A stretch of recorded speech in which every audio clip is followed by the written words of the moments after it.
Welcome everybody. I think we're about to start our webinar together with you, and we're just making sure that everybody's coming into the room. My name's Jackie Raymond and I'll be your moderator for this webinar event. This event is being offered by SACRU, which is the Strategic Alliance of Catholic Religious Universities, and they're located in 8 different locations around the world. There's a working group that's part of SACRU, and it's inspired and animating Laudato Si, which of course comes from the inspiration of Pope Francis and his great work in Laudato Si, calling us to an integral ecology in terms of the paradigm that we're called to, the ways in which we work with one another, and the dialogue spaces that we create together. I'd like to begin, and it's a very Australian thing to do, I'm at the Australian Catholic University, to acknowledge the traditional custodians of the lands and the seas that we are meeting on today, where we are each joining this webinar event from, to pay our respects to the traditional peoples, the custodians who have looked after land, who have looked after country, which includes our atmosphere, our waterways, our soils, and all creatures, and to acknowledge that important role of being custodians, one that we're called to share as people on the planet. I'd like to introduce our guests for this dialogue event, but before I do, I just want to say that there is capacity for us to receive your questions throughout the event. You're invited to use the chat function to please place your name in the chat and perhaps where you are at this point around the globe, so that we can see the people who are joining us for this meeting at the beginning, and then just feel free to place your questions there as we proceed. This event is not a series of presentations by each of our guests. It's not a panel event in the usual sense, but rather it's a dialogue event on a key topic, which is climate crisis and security. So I'd like to thank those initially who have been part of organising this event at Sophia College and Sophia University in Japan, and I would also like to take a few minutes now to introduce our guests who are here. So firstly, Dr. Paolo Conversi. Paolo is from Italy. He graduated in Economics and Commerce from La Sapienza University of Rome and in Social Sciences from the Pontifical Gregorian University. He obtained his PhD in Social Sciences from the Pontifical Gregorian University, and he has a PhD also in Economics from Roma Tre University. After taking part in development projects in Mexico, Colombia, and Bosnia in 1999, he became an official of the Section of Relations with States of the Secretariat of State at the Vatican City. He's been a member of many Holy See delegations to various international meetings, including the very recent COP27 meeting held in Egypt that concluded just last week. Since 2004, he's been teaching human ecology at the Faculty of Social Sciences of the Pontifical Gregorian University, and he also is involved with the Pontifical Lateran University. Welcome, Paolo. I'd also like to... Welcome. Thanks so much for joining us from Rome for this. And it's morning there, so good morning to you. Buongiorno. Buongiorno a tutti. I'd also like to welcome and introduce Professor Huang. He was born in Shanghai and graduated from Fudan University and obtained his PhD from the University of Tokyo. Professor Wang's work experiences include many things, such as being the Associate Professor at the Department of Civil Engineering at the University of Tokyo, Associate Professor at the Department of Civil Engineering in Kanazawa University, and the Associate Professor at the Department of Civil Engineering and Architecture at Niigata University. the Associate Professor in Graduate School of Frontier Sciences, the University of Tokyo, and the Professor for an International Education Program at International Centre of Water Hazard and Risk Management under the auspices of UNESCO.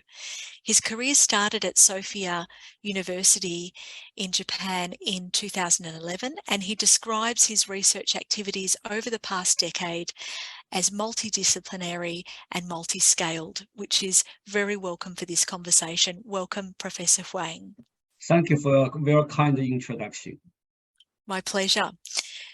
And I'd also like to introduce you to Dr. Catherine Baragwanath. She is a research fellow at the University of Humanity, at the Institute for Humanities and Social Sciences at the Australian Catholic University, based in Melbourne. Catherine received her PhD in political science from the University of California in San Diego. Her research focuses on the political economy of natural resources and environmental politics with a focus in Latin America. Catherine's work is deeply rooted in the belief that academic knowledge can inform policy and politics in an attempt to make the world more just and achieve the common good. Welcome, Catherine. Thank you, Lucy. Jackie, sorry. It's great to be here. It's great to have you with us. I also want to acknowledge that Archbishop Peter Chong is invited to this event as one of our dialogue guests as well. And it may be that the time that, because we expected, as the world clock suggested, that they might be in daylight savings in the Pacific, we found out just recently that daylight savings is not going to happen in terms of a time zone change in Fiji. And so our times might have thrown a little bit of an issue into this story. But if he arrives, we'll certainly welcome him, of course. So for those who are with us, please feel free to put your name in the chat and mention where you are in the world, so that opens up the dialogue online. So to begin the dialogue, and again, welcome to our special guests, I wanted to share something with you that Rosemary DiCarlo, the United Nations Under-Secretary for Political and Peacebuilding Affairs, has recently commented that the risks associated with climate-related disasters do not represent a scenario of some distant future. They are already a reality for millions of people, and I would add, and for all creation around the globe. And they are not going away. So in light of this reality, what makes climate change a security risk? Professor Huang, would you like to kick us off in this dialogue together? Okay, thank you very much. And well, we're doing water-related studies. So from a water perspective, what makes climate change a security risk could be described in 3 words: too much, too little, and too bad. Well, at the present, flood risk affects more than 1 billion people. And climate change will certainly make the situation much worse. And especially low-income countries are disproportionately exposed to high flood risk. And they are so vulnerable to both short-term and the long-term impacts of a flood disaster. So a point is, when flood exposure and poverty meet together, and then the risk to livelihoods is most severe. Okay, this is about too much. And at the same time, we are seeing climate change accelerated droughts in regions such as the Middle East and Africa, which is contributing to conflicts over food and water. And this may well escalate long-standing regional and ethnic tension and could result in violence. And also droughts are accompanied by extreme heat, which could damage our water infrastructure. And also hydropower generation could be very much affected by droughts.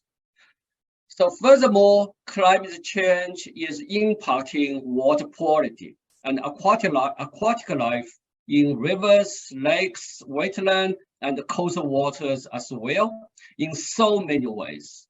For example, in early spring, extreme rainfall events due to climate change increase surface runoff that could increase turbidity in rivers and reduce the light's penetration into water body.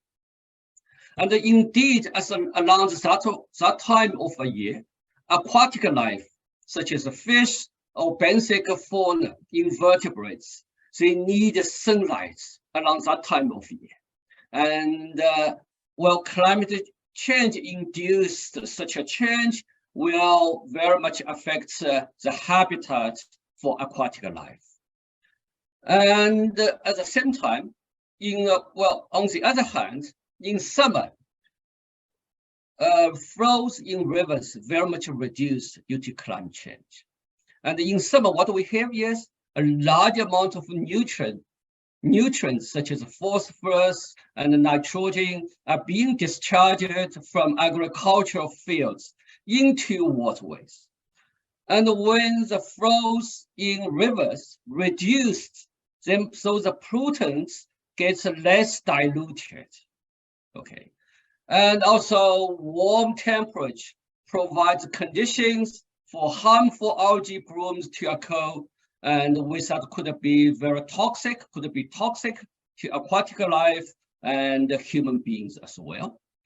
And also warm and wet climates could lead to higher level of dissolved oxygen carbon in surface water. We have this kind of data also, for example, in the UK. We have seen that the levels of concentration of DOC has doubled over the past of several decades. And also, warm, wet climates could reduce the pH value in surface water. So high acidity and DOC level enhance the mobility of mercury in the environment, making it more likely to enter into our food chain. So this is also a health risk. So those scientific facts suggest climate change is not just making a single risk. Indeed, it is making a compound risk, which means that a risk results in multiple risk. Thank you. Thanks so much, Professor Huang. Pointing out there the relationship between the abiotic, the biotic, the human systems, of course, and the compound risk and the complex risks is really, really key for us in this dialogue. So thank you so much. I'm now going to open up the same question. What makes climate change a security risk for the way you're seeing things? Paulo Conversi, would you like to share something about your perspective from a global perspective on this, perhaps the relationship with having come back from COP27? Feel free to kick off from there. Thank you. Thank you, Jackie. Thank you, Jackie. Thank you, Professor Huang, for your introduction. Very clear, multiple risk, And it is important, to think about climate change as an issue of security. Now, peace and security, the pursuit of peace and security, is at the heart of the human desire and mutual coexistence. So I would like also to offer another kind of perspective. It's a security challenge, and so what is going to ask to us? The Holy See usually speaks about a new concept of security, which it calls integral security. What kind of security do we want? And what are the most effective means of ensuring this kind of security? Usually, many people link security with peace and with to be protected even by the arms race. But promoting integral security means to go beyond the all too common practices of arms race, to go beyond of the idolatry of money, of consumerism, in order to guarantee peace and security. We need another concept of security. International peace and security cannot be based on the threat of, for instance, mutual destruction or total annihilation if we take into consideration nuclear issues. And international peace and security cannot be based on the maintaining of a balance of power. Balance of power based usually also on the power of relationship or on power of regulating this kind of relation, replacing the force of the law with the law of the force. And these are short-sighted approach of national and international security problems. Our reconsidered concept of security should be based on this awareness, on looking forward to a current approach to security in light of the modern day's threats. And one of the main threats, as you mentioned, Professor Huang, is climate change. And this is also call us to have a different perspective of the legitimate right to self-defense. Now, consider self-defense as a depending variable of collective defense, where collective security become common security, and therefore integral security, take into consideration also our common home. This means also anchoring security to solidarity, justice, integral human development, respect for fundamental human rights, and of course, care for creation. We are calling for a transformation process, and climate change is calling for this. We usually speak about transition, ecological transition, energy transition, but many other kind of transition. No? In the COP27, for instance, in the process of climate change, we are called to pursue this kind of, we are in a transition process. How fast is going to be this transition process? We don't know really, but we know that time is very short to do it. But before having this transition toward no carbon or a carbon-free economics, there is another kind of transition which is really important, and it's the transition from competition to cooperation. And climate change is asking us to have this kind of transition from competition to cooperation, founded on the priority of protecting personal dignity and promoting human life through what? Through dialogue, multilateralism, mutual trust, and confidence-building measures. This is what also happened during the COP27. Of course, it's a very huge forum with 198 states. They have all of them different interests, which are usually also different to put together. And this is the challenge of multilateralism, having a stronger collaboration. In this perspective, climate change, which is a security challenge and security issues, calls for a stronger collaboration at different levels. We have a collaboration between the disciplines, and this is very interesting. We are also here now in this meeting trying to have a dialogue between different disciplines. And it means dialogue between different sciences, be they natural sciences, social sciences, or human sciences. It's very important to find common language in order to tackle issues, complex issues like climate change.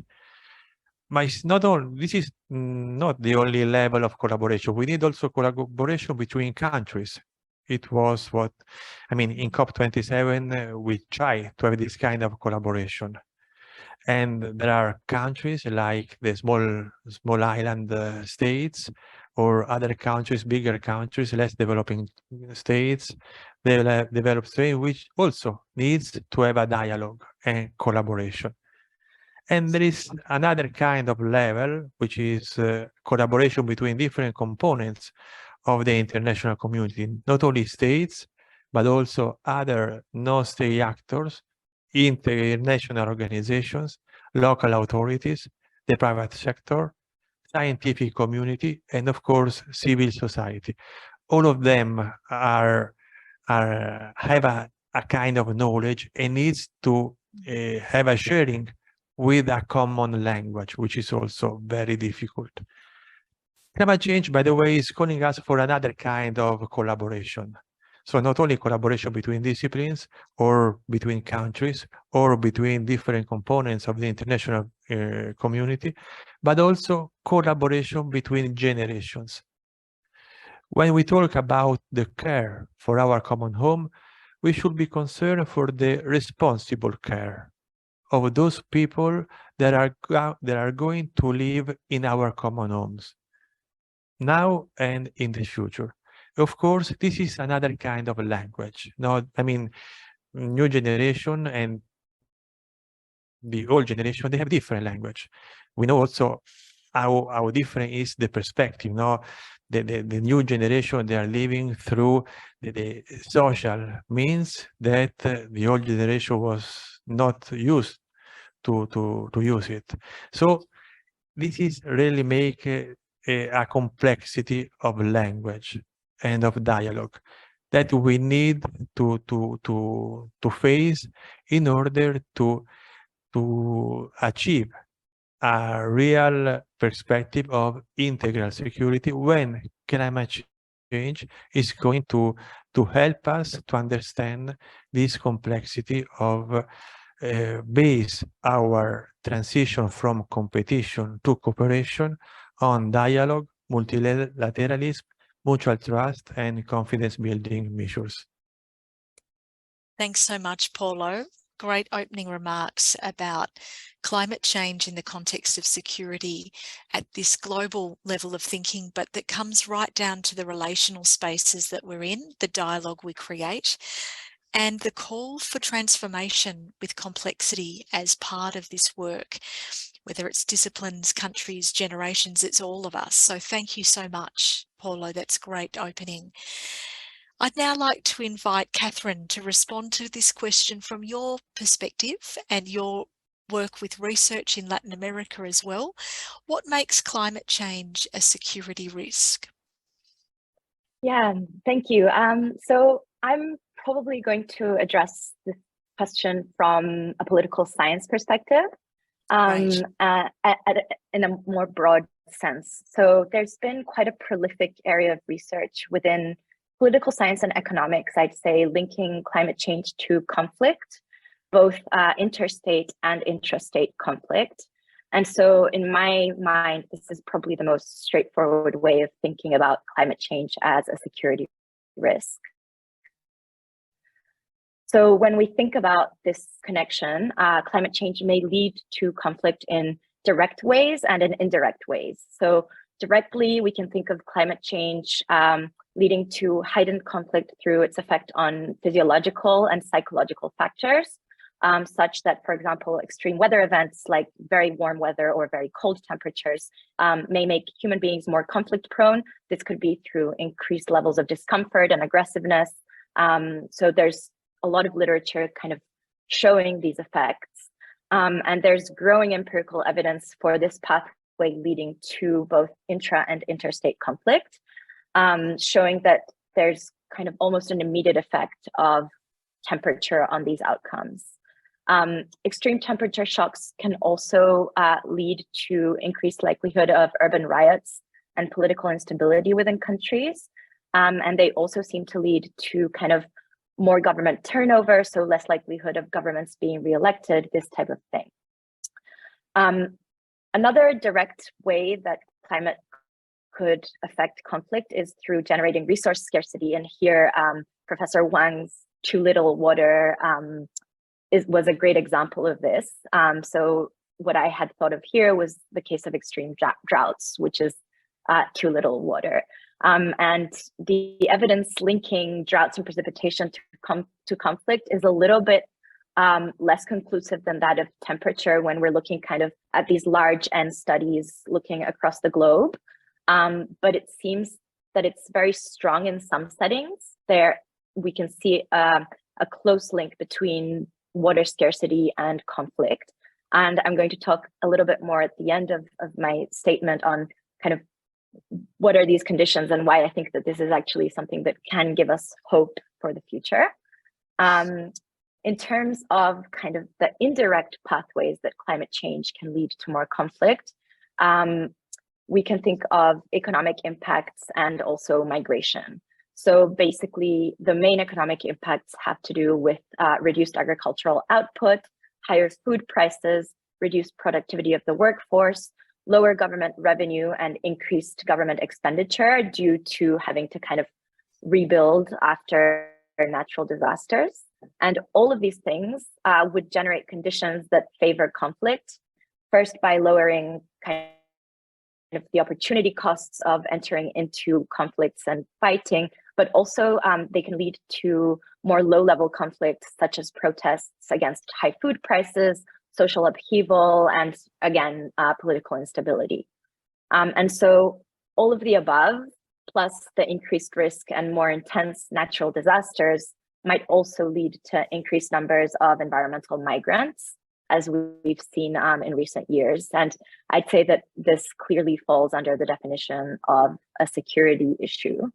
And so with all of this in mind, I think that climate change can definitely be defined as a security risk. And actually defining it as a security risk is very helpful in framing this issue, because I think that it's a way that activates politicians and countries into action more than some other framings of climate change that haven't seemed to be that useful for kind of generating engagement. However, I think that there is some space for hope. So as I mentioned before, one of the empirical findings is that most of the deleterious effects of climate change on security and kind of intra and interstate conflict are either decreased or avoided by good institutions, economic development, and sorts of insurances against these shocks to the system. And so much of the literature finds that climate shocks lead to more conflicts in areas that were already more conflict prone. So this is kind of an exacerbation effect, or in places where insurance against climate-induced shocks doesn't exist. And so the downside of this, of course, is that climate change disproportionately affects the most vulnerable in our societies and in the globe. But the upside is that we can kind of, if we put our minds to it, we can address these issues by improving institutional capacity and by improving people's livelihoods, and we can then mitigate some of the effects of climate on conflict. And as Paolo was saying, I think the recent agreement on loss and damage from COP27 is kind of a step in the right direction in attempting to provide some sort of insurance for the most vulnerable countries that are affected by these shocks, and that are unable to react to these shocks in a way that would ensure that people's lives aren't completely disrupted.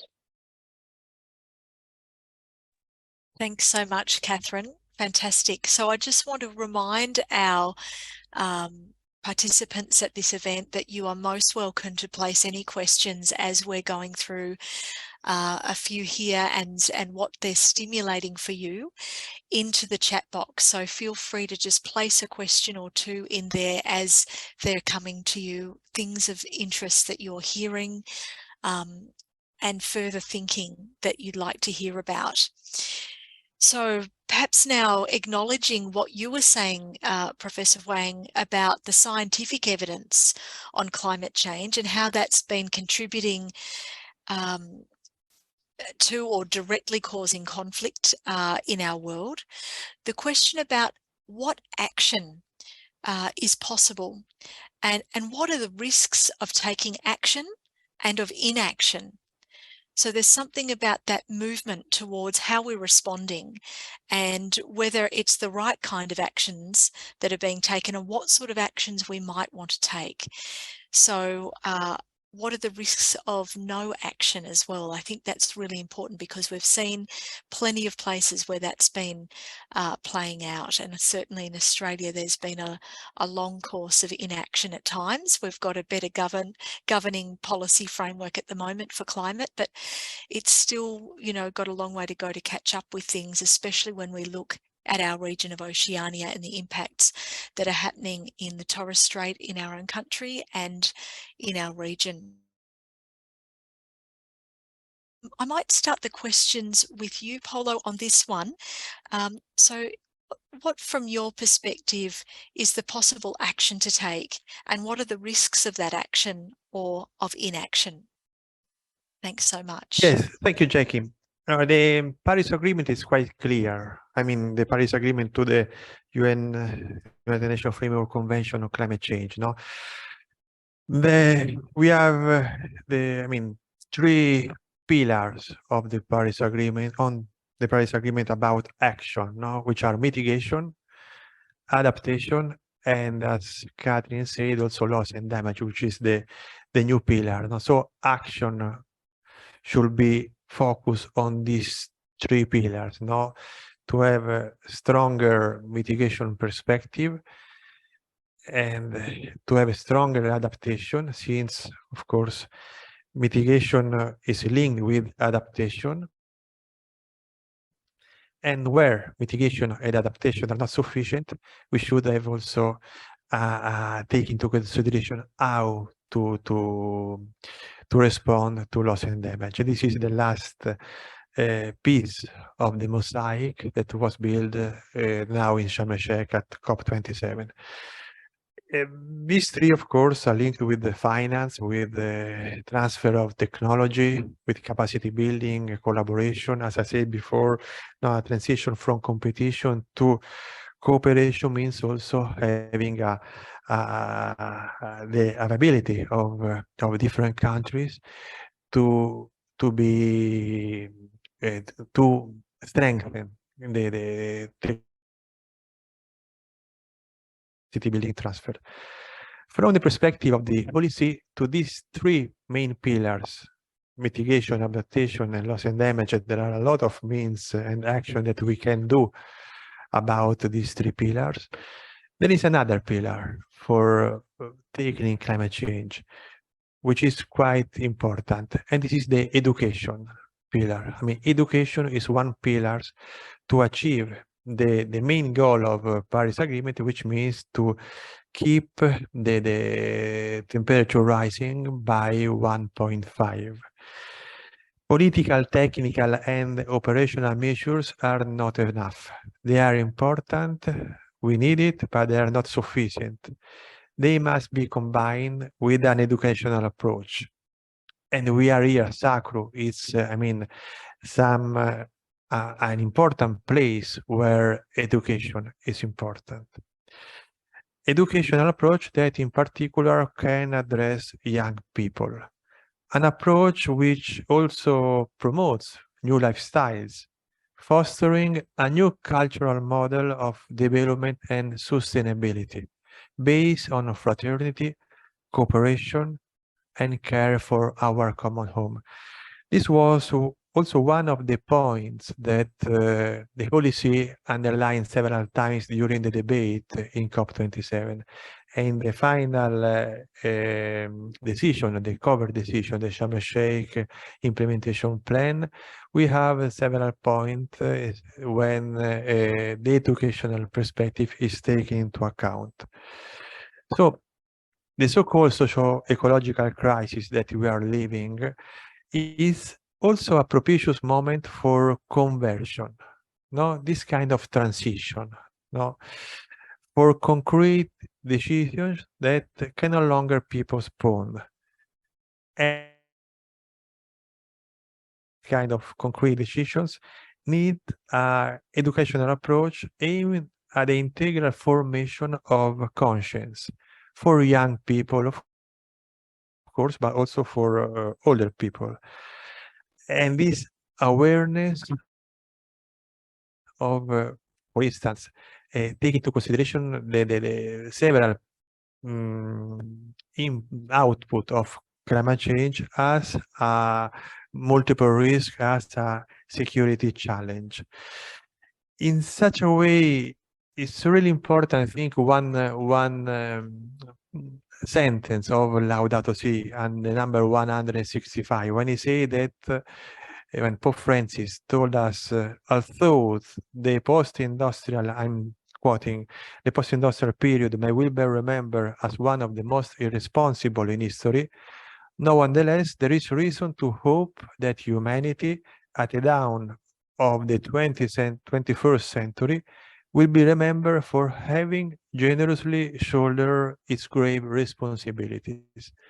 Of course, to give a follow-up to this remark by Pope Francis, education is something important. I would like to add also other inputs that the Holy See tried to put on the table of the COP27. As I mentioned, education was one of the main issues. Of course, Holy See underlined several times the importance of mitigation, adaptation, and loss and damage, but he tried also, and he achieved also, to have some new issues on the table of the climate change debate within the framework of the Paris Agreement, linked with food security and food system, which are very important in the climate change crisis. Water issues, like also Professor Huang and Catherine said, it's another important issue, and migration or human mobility. Three issues, they are strongly interlinked with climate change. And from the perspective of the Holy See, it's really important to have also these three issues in the debate of the Paris Agreement and the Climate Change Convention. Even in this case, in the Sharm el-Sheikh implementation plan, we can find some place where human mobility, food security, and water issues are taken into consideration. And as I said in my previous intervention, this document is an important document since it's also a step forward where the international community could work on this in this, let's call, journey of tackling climate change. Thanks, Paulo. And it's great to see this sense of opportunity that climate change gives us in education and in bringing together a whole range of responses. Professor Huang, what do you think about this question of action? What's possible? What are the risks of action and of inaction from your perspective? Well, thank you so much. This is a very great question. Well, actions have already been taken, but definitely not sufficient. We must take more actions at different levels, different scales. And to do that, we need to have a good governance. From a water perspective, we need to have a good water governance. Do we have? Answer is yes. We have very good water governance principle today. And there are many. I can give you at least more than 10 good governance, water governance principles, such as manage water at appropriate skills and promote coordination between those different skills, and promote stakeholder engagement, and promote monitoring and share the monitoring results with the general public. And to make this long story short, I would like to say that the present available good water governance principles could be clustered into three categories: effectiveness, efficiency, trust, and engagement. With those good principles, what may go wrong is not governance, but not governance principles, but management practices. Governance is about doing right things. Management is about doing things right. The reality is we often do things in a wrong way. For example, to reduce the, for flood regulation and water resources development, we build dams in the upstreams of rivers. But with the poor management, the existence of dams might cause increase of tsunami risks along river mouths. And another example, for example, planting trees in urban areas. I'm sure many of people believe this is a very good practice. Planting trees in urban areas could improve thermal environment, right? But it could be as great as a threat to habitat loss as the drought itself, because the planting trees and the drought could interact and to increase the risk of wildfire. And then the result is biodiversity being harmed. And so there are so many things. Anyway, the point is the price of doing nothing far outweighs the cost of finding and investing in solution now. But we really need to do things in a right way, right directions and the right approach. This is what we need to do. Thank you. Thank you, Professor Huang. And I think you're right that there are great principles we have and some great examples, but we also have huge problems with water in our country, Australia.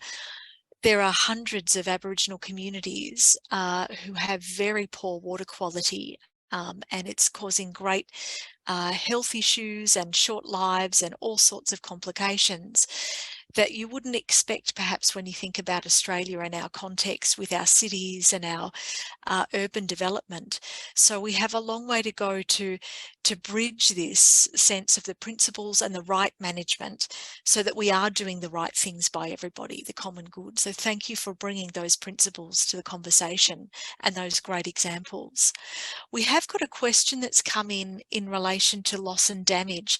So I'm just going to encourage Paulo to have a look at that question, and we'll come back to you perhaps for a response after we hear from Catherine about this topic of what action is possible, what are the risks, and also what are the risks of inaction.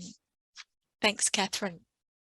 Thanks. Yeah, so I think, as I said before, I think the risk of inaction is enormous, and it's most enormous for the most vulnerable populations. So this is something that we really need to take seriously.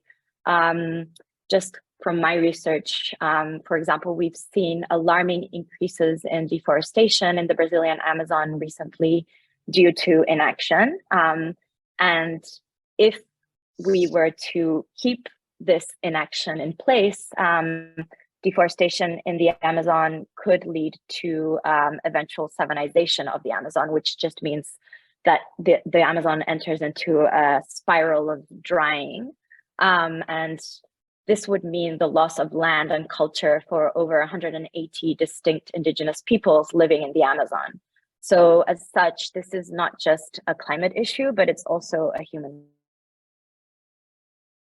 Having said that, we know that policies led by community knowledge and community involvement are some of the most successful policies, and they can actually be but also of sustainable development.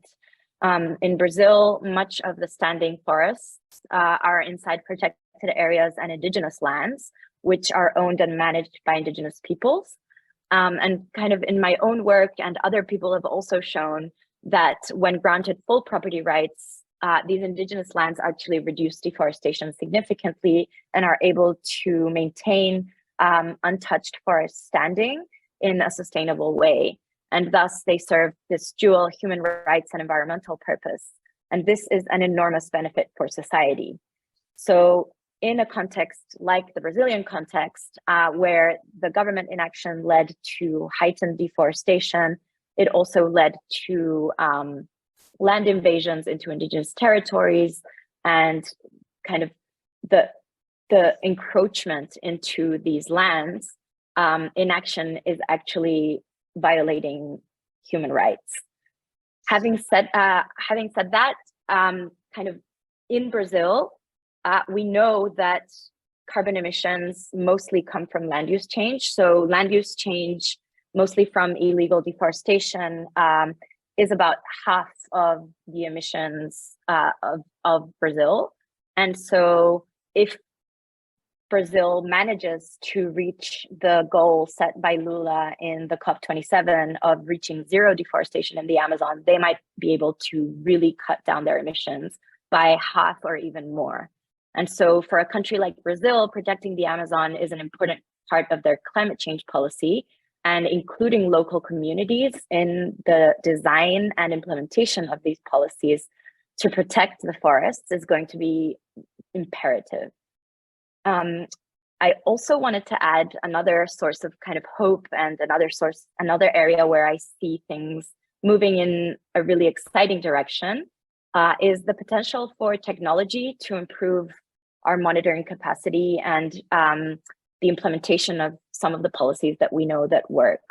So satellite data and remote sensing are one great example of this. With projects like TRACE, which are based on machine learning on remote sensing and satellite data, we can monitor carbon emissions from infrastructure projects like mines, refineries, different types of projects that emit carbon in real time. And this really will allow us to limit emissions if the right command and control policies or the right cap and trade system is implemented. So there's no longer this question of, oh, we don't know how much carbon is being emitted on this spot, etc. The same goes for monitoring real-time or near real-time deforestation events happening in places like the Amazon, where we can see what are the hotspots of deforestation, and if the political will is there, activate the institutions to actually go there and take action and reduce or limit these kind of negative activities that are going on and that lead to high levels of carbon emissions. And so I think that although inaction is definitely not the policy that we want to be taking, I think that there's lots of space for quite productive action. And I think that right now what we require is, like Paolo has said, collaboration and political will, and the actors that are making decisions to actually make use of the knowledge around policies and the technology that we have at our disposal to actually make these outcomes go the way that we want them to go. Thanks so much, Catherine, and highlighting there the cultural loss that is part of this story is a huge point. And I think we know that this is of grave consequence, and Pope Francis certainly highlights this in Laudato Si, published in 2015, and its work in the Amazon region with the Synod on the Amazon has been significant and paved a pathway for other regions around the world to respond in local contexts. I'm sorry to say that it doesn't look like Archbishop Peter Lloyd-Chong's joining us today. I really wanted to invite him to speak from the perspective of Oceania in that, because he's establishing that kind of pathway for care for oceans and care for the Oceania region. So this culture of care theme is absolutely clear, and the way it's expressed, as you're saying there, Catherine, is through using the good of technology and data, the ways in which we collaborate, as Paulo's been talking about, to bring that about. There's also a couple of questions in the Q&A now, so I might go to the first one from Brex. Brex, thanks for your question. Brex Aravello. I'm not sure where you are in the world, but I think your question's a great one. And it is, what kinds of projects beyond insurance would you like to see financed by the Emerging Loss and Damage Fund? That's the key question. Brex goes on to say, since this remains a new endeavour from the policy and practice perspectives, and also considering the lessons learned from existing climate financial initiatives, I think case studies or examples would be wonderful to highlight. Thanks very much for bringing up loss and damage and the need to transition. So I'm wondering, Paulo, if you've got something you'd like to say in response to this, given you've just come back from COP27, where this step forward has been taken. Were there some examples spoken about there, or are there some others you'd like to share with us in this dialogue? Sure. Thank you. Thank you, Jackie, and thank you, Brex. I mean, it's the loss and damage pillar is one of the emerging one, no? Since I mean, the international debate could be aware that mitigation adaptation, unfortunately, there are not enough steps, but we need also to respond to what is going to the strong impact of climate change on different situations, no? And so have take into consideration also loss and damage.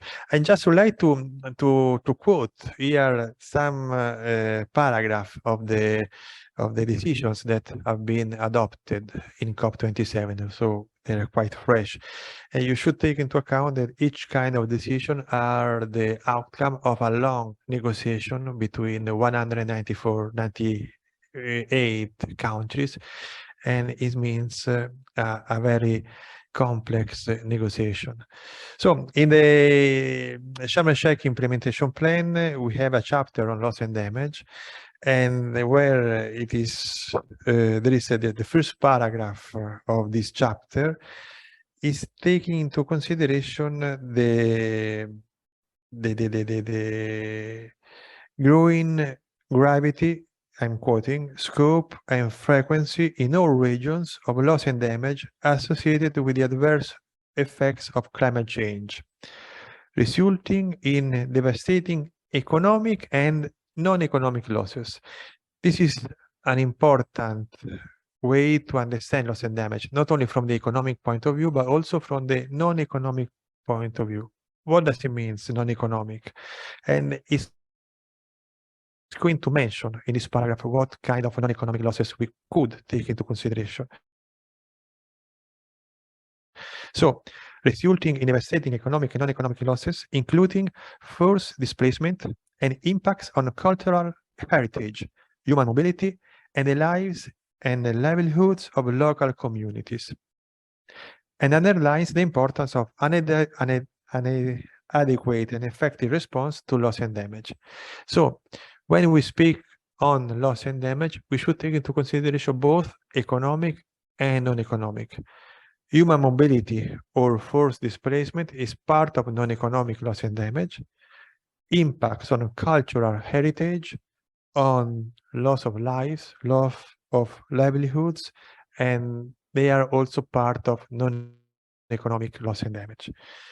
The International Organization of Migration now is always more aware that the majority percentage of human mobility or forced displacement are due to climate issues. So take into consideration also this issue is quite important. In another decision, which is the decision on loss and damage, on the funding arrangement of loss and damage, in COP27, the parties agreed, and this is an important step forward, maybe one of the main outcome of the COP27, they agreed to decide to establish a new funding arrangements for assisting developing countries that are particularly vulnerable to the adverse effect of climate change in responding to loss and damage. So this is the main outcome of COP27, to establish a fund for responding to loss and damage, including with a focus on addressing loss and damage by providing and assisting in mobilizing new and additional resources. This is also another important perspective. No, loss and damage need new and additional resources, not the resources that are directed for mitigation or adaptation. So they need new and additional one. What kind of activities, or as Breck said, of beyond insurance to finance this loss and damage? This is something that is going to be studied in this year. This same decision decided also to establish an transitional committee on the operationalization of the new funding arrangements. So in the between COP27 and COP28, this new transitional committee will try to make some recommendations on how to operationalize this new fund. So the main issue is that the fund has been established. How it's going to work, it is something to be taken into consideration during this year before the COP28, the next session, which will be held at the end of November 2023. So, as you can see, it's a starting process, but with an important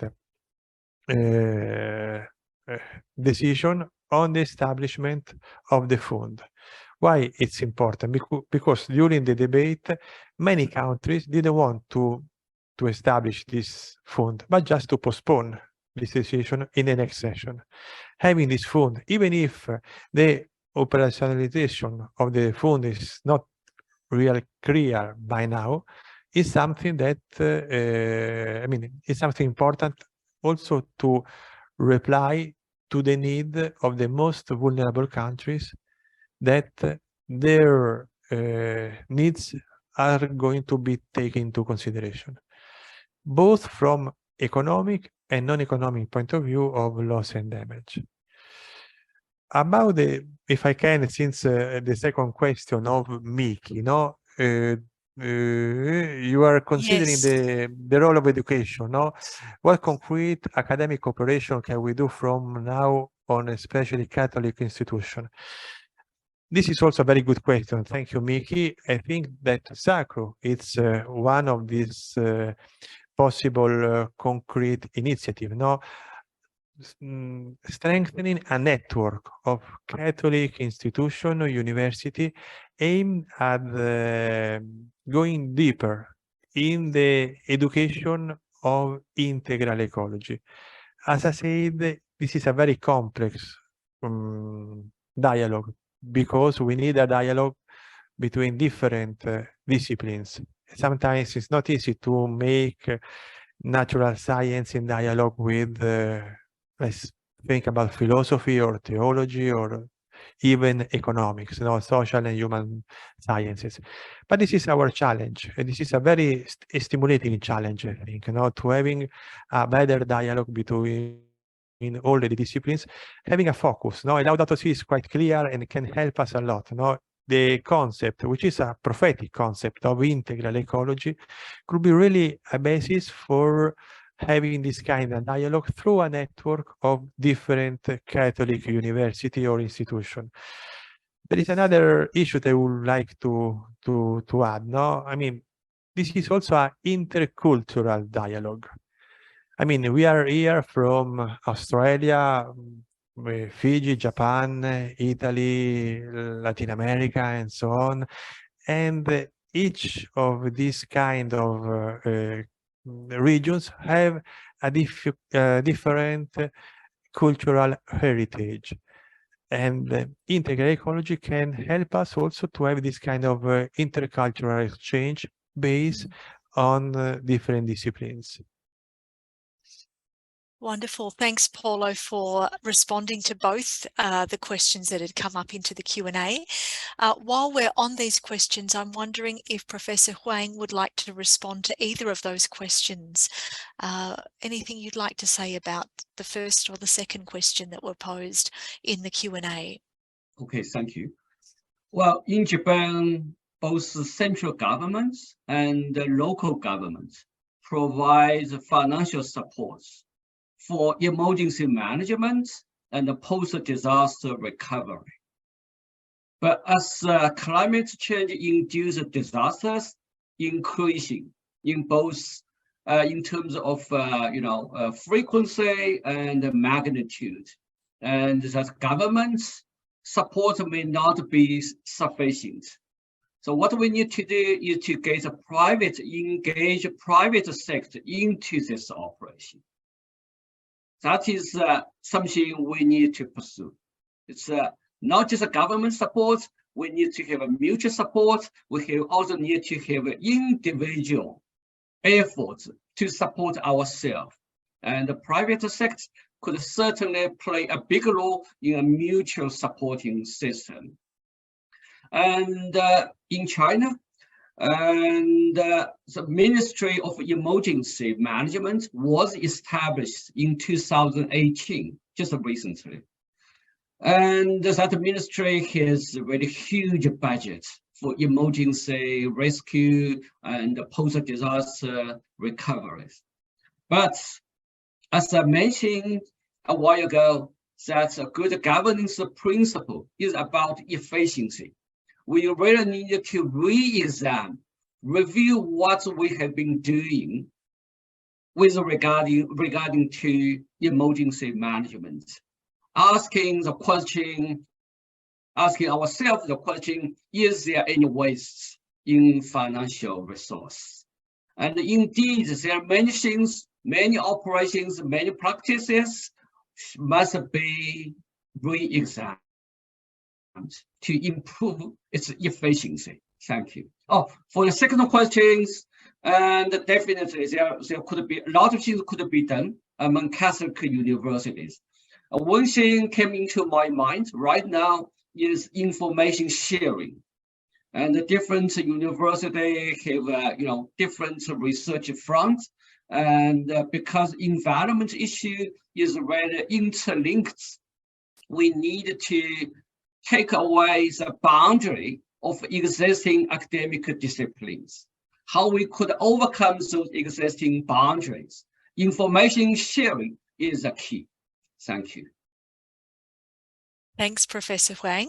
And Catherine, would you like to say anything in response to those questions, either or both? Feel free. I think just shortly on the loss and damage, I think just from my knowledge, I think the example of the Fundo Amazonia, which is the Amazon Fund, which is funded by Norway and Germany and Brazil, and was used quite successfully in lots of projects inside the Amazon to promote deforestation and in some instances kind of recovery of natural forests as well. I think that could serve as an example for some of the projects that might be funded out of this fund, even though that might be better thought of as mitigation kind of use of the money rather than loss and damage per se. But I think that there's lots to learn from the successful implementation of many projects from that fund. And we're looking forward to the fund being reenacted once there's a change in government in Brazil, because funding for projects in the Amazon has been cut down quite severely. So I think that that's the only thing that I had to add to those questions. And I look forward to it.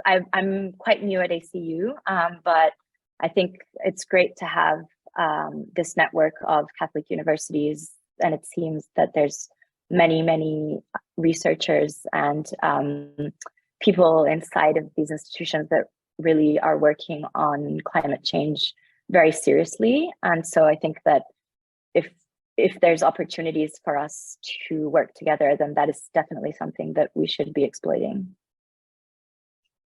Yes, there's something about the relationship building that our network as SACRU and many networks that exist can bring together.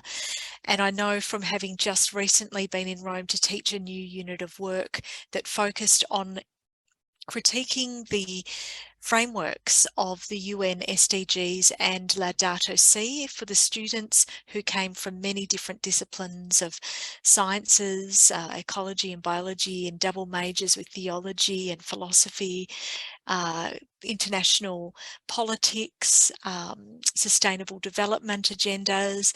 There's a whole range of things that were unpacked in those cultural spaces together, and the learning was very rich. So I think there's a time for us not only to do our research together, but for the students to learn together from their own contexts and cultures and the wisdom that that offers. So finally, I'd just like to ask a question that connects in with the conversation we've been having so far, and it is about conflict as well. So the United Nations High Commission for Human Rights has reported that there are currently more than 40 ongoing armed conflicts around the world, with 32 of these being reported in 2021, the majority in Africa, and the majority being characterised as high-intensity armed conflicts.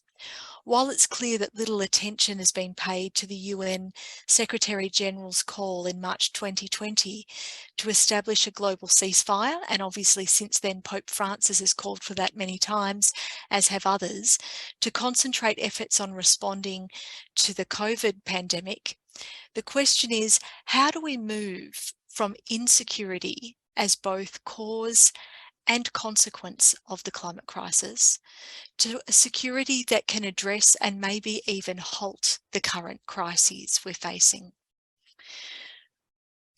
Who would like to respond to that question? Professor Huang, would you like to kick us off? How do we move from insecurity as both cause and consequence of climate crisis to security that can address and maybe even halt the current crises we face? Thank you. Thank you very much. This is a very difficult question or challenge to me, because it's very out of my research area.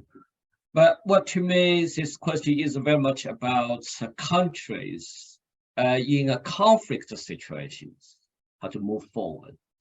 And the countries enduring conflicts are very less capable of coping with climate change, because the authorities are preoccupied by security issues. So it is really the worst scenario, having climate change effects and war at the same time. Well, as a things we must be aware is that the natural environment is often a casualty or victim of a conflict. And well, on the other hand, conflicts could contribute to climate change. Conflict could contribute to climate change. For example, the destruction of large areas of forests or damage due to war, damage to infrastructure due to war, and could have really detrimental climate consequences. For example, release of a large amount of greenhouse gas into atmosphere. So to prevent how to move forward, to prevent such really bad cases from happening, what we need is to do, from a research point of view, we need to do more in-depth studies about the compound impacts of war and climate change. We need to educate politicians. Maybe it's exaggerating, but do you think we need to give more information to politicians and the general public, and let them know how fatal it could be if a large-scale war occurs in the age of climate change? But to be honest, according to my understanding, many researchers today still believe that climate change will not directly cause armed conflict, but indirectly increase the risk of conflicts. And there was a interesting study published maybe 2 or 3 years ago in the Nature. and saying that with the scenario of a 4-degree warming, and the influence of climate change on conflicts would increase more than 5 times. And so, well, this is really crucial. We need to have new commitments, new concepts, and a new approach to better manage the risk we are facing with now. And to move forward, because Paula mentioned adaptation and mitigation, I would like to make a comment about this. We need both, but up to now, we still lack of a good strategy, how to combine the two. We need to work out good strategy. It's still not yet. And another comment I would like to give here is to move forward, we also need to keep in mind that the consequence of future climate change will likely to be very much different from historical climate disruptions. Thank you. Thanks, Professor Huang. Wise words and very helpful, I think. Catherine, would you like to respond to this challenging question? Yes, well, I think if we had the answer to this question, we'd be getting Nobel Peace Prizes probably.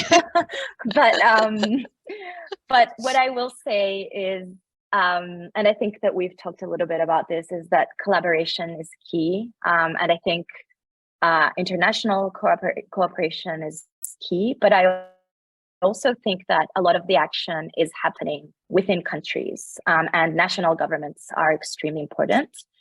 And so when people ask me what is kind of the best bang for your buck, what is the best thing I can do if I care about climate change, I almost always tell them to vote, and to vote for the people that have proper climate change and environmental platforms, and that they think will be most successful in enacting those platforms. And I think if you're lucky enough to live in a country where your vote counts, I think that this is the best thing that you can do in order to move us forward. So I just wanted to kind of finish on that note. My kind of 2 cents on this as the political scientist in the room. Thanks so much, Catherine. That's greatly appreciated. And we'll go now to Paulo and have your response, and that'll be concluding our dialogue today. So thanks so much, everyone, so far. Paulo, what do you think? How can we move from insecurity as both cause and consequence of climate crisis and move to security that can address both and perhaps even halt the crises we're in? I think that insecurity is the key word. No, it's a very complex question, as Catherine and Professor Huang say, no? But insecurity is the key word, no? And Pope Francis always is telling us we need a change of direction. Conversion is a change of direction. No, it's to change totally our perspective, not only direction but also perspective. And as I said before, when we speak about security, we should take into account an idea of integral security. And when we speak about crisis, we should take into consideration that there are several crises interlinked between them, not only climate crisis, but also food crisis, economic crisis, political crisis, environmental crisis, and all of them are strongly connected, maybe with another kind of moral crisis of our society, our humanity. But there is a sign of hope, no? Because as I said before, quoting the Laudato Si encyclical, no, we in the 21st century are more aware of this kind of interlinked crisis that need a common and complex reply. So, speaking about insecurity and the cause and consequences of these different crises, need this kind of transition from competition to cooperation. of course, after, and the pandemic also, it's another kind of lesson, an important lesson that asks us for a better cooperation than competition. The war in Ukraine, of course, is going in the opposite direction. No, it's challenging for us to understand how to give a clear answer, of course, to this, to what happened on the 24th of February, which made also our crisis stronger, more difficult to face. But moving from insecurity to a security perspective could be really a good opportunity to adopt a new idea, a new concept of security, which is the integral security concept. And maybe this could also be another good perspective of researchers, of researchers in different fields, trying to have somebody in the chat spoke about interdisciplinarity and transdisciplinarity, which means also involve not only academics but also people working on the ground. And of course, the idea of integral security as well as the idea of integral ecology is something that need a deeper understanding, and here education is again an important mean to have a better understanding on how to move from insecurity to a wider perspective of security. Thank you so much, Paulo. Thank you, Catherine. Thank you for Professor Huang. It's been a wonderful dialogue. We've explored some very deep and complex questions, and I really want to thank you all for bringing your expertise, your wisdom, your good energy, and your life experience to respond. It's much appreciated, and I think we're building our network by being here. So I look forward to furthering the conversation with each of you and staying connected through the SACRU journey that we are a part of. And I particularly want to send big thanks to the team who are sitting behind this webinar event, who've been organising it from Sophia University. You know who you are, and we thank you so much for all that you've been doing to prepare for the event, to host it today. We really thank you. And of course, this event's been recorded, so it will be shared for those who are not able to be here in terms of the time zone. And we're sorry about the complication with the daylight saving times not changing over in Fiji and missing Archbishop Peter, but I'm sure we'll be able to invite him to a future webinar event. So thanks one and all. It's been an absolute pleasure, and take good care. And I hope you've learned something from each other and this dialogue today. Go well. Take care, everyone. Bye. Thank you. Thank you, you. everyone. Thank you so Goodbye. much. Thank you. Goodbye.